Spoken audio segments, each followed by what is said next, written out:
All right, so you voted Trump, so you voted Clinton, so you voted Stein or Johnson, or you wrote in someone, or whatever happened on Election Day. Or maybe you're not even American. Welcome to each and every one of you out there. You are all here right now to listen to a message that transcends the political partisan bickering. Because there is a world that exists outside of presidential politics or parliamentary politics if you happen to live in a Commonwealth nation or another parliamentary system, or wherever you happen to live, under whatever political system. I think we all understand there is a world that exists beyond the political system that in fact is much more important to our daily lives than the political system ever could or would be.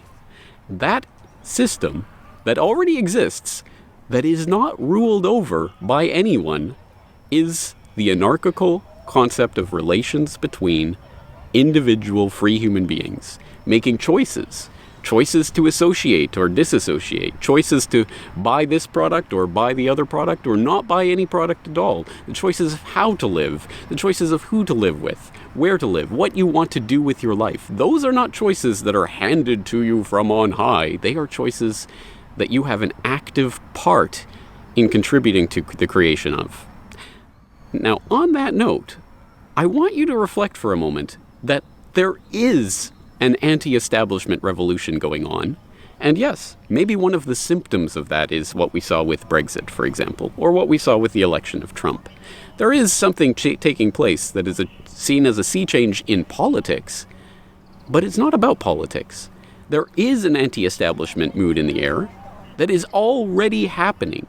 There is already a movement that is taking place. And it has nothing to do with the politics itself. That is the symptom, not the cause of what is happening right now.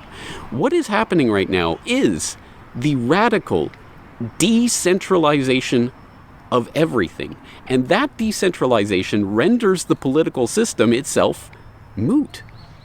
It doesn't matter who presumes to be in charge of the country or the world if that world is a self-organizing, spontaneously organizing system of free anarchical relations between individual human beings. And those free individual associations are being empowered in ways that would have been unthinkable even 10 or 20 years ago. This is not just random airy-fairy talk. There are concrete examples that you can point to of things that people can do today that they could not have done 10 or 20 years ago. Now, the first example that everyone will point to is some sort of disruptive technology / sharing economy innovation like Uber, like Airbnb. The decentralization of the gatekeepers that existed in, for example, the taxi cab monopolies, or in the government telling you what can or cannot be a hotel and what regulations they have to follow in order to qualify for that status. Well, those are being upended now. That is already happening. That is a fait accompli.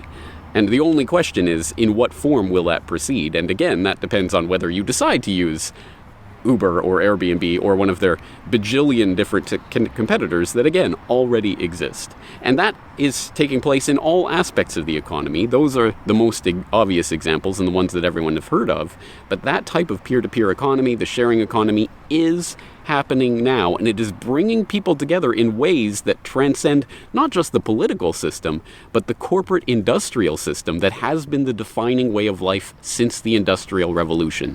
People are once again turning to a type of artisan economy, a craftsman economy, where individuals will be able to individually interact with other individuals that they are able to connect with through new technologies that are making this easier than ever. That may be your next door neighbor, it may be someone on the other side of the world.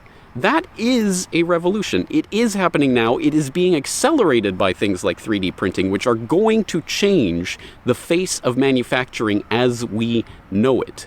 People can sit there and demand 19th century type of jobs in factories as somehow the standard that we want to set for the civilization we're creating.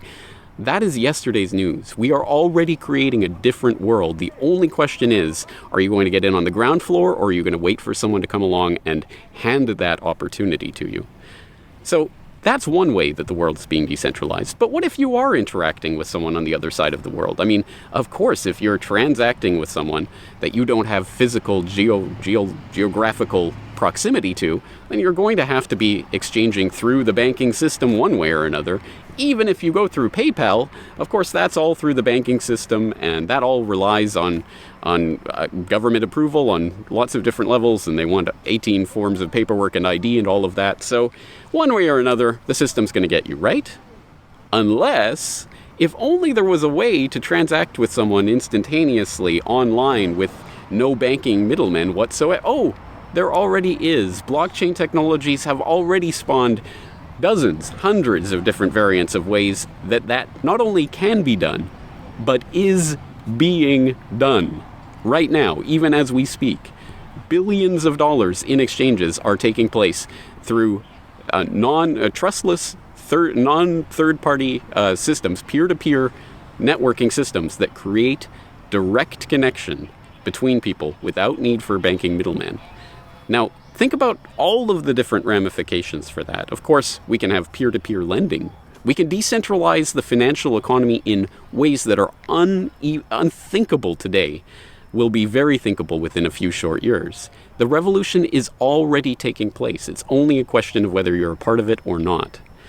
Think about another main aspect of what came out during this 2016 presidential selection cycle. The bias and the ridiculous, the almost self-parodying mainstream establishment corporate mouthpiece media. They lied constantly at every turn. They always do, but it was especially blatant in this round of presidential selection, was it not? Is this one thing that we can take away from what just occurred? Is that the media was wrong about everything, and gladly so. They almost gloated in your face about it. Again, this seems like, well, what are you going to do? You need a Disney, Viacom, ABC, Time Warner, super mega corporation to get all your information, right? Once again, the revolution is already taking place. And if you're watching this video, I'm going to assume you're already aware of it. Now, clearly, obviously, sites like the Corbett Report represent the revolution that is already occurring. The blogosphere and Twitter and all of these various ways that people, again, are connecting directly to other people rather than going through corporate gatekeeper mouthpiece cronies is a revolution. It is taking place right now, and it is one of the reasons that we are seeing, as a symptom, the vast sea change in political understanding that is taking place right now. Again, that is the symptom. The causes are quite different, and one of the causes is the fact that people are getting information through venues like this. So, once again, I don't care if you took the Trump pledge or the Clinton pledge. I don't care if you pledge your fealty to some other overlord to run the country and 300 plus million other people if you're in the United States, or however many people in wherever you live. I don't care.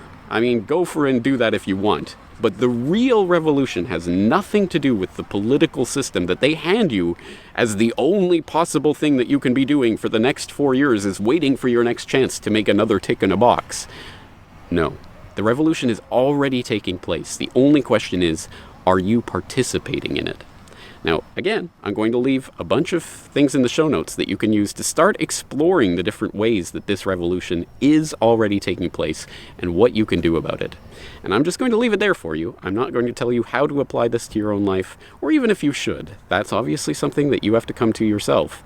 But I'm just standing here at the doorway into the entry to anarchism, real anarchism, and inviting you in. The choice is yours. James Corbett, CorbettReport.com.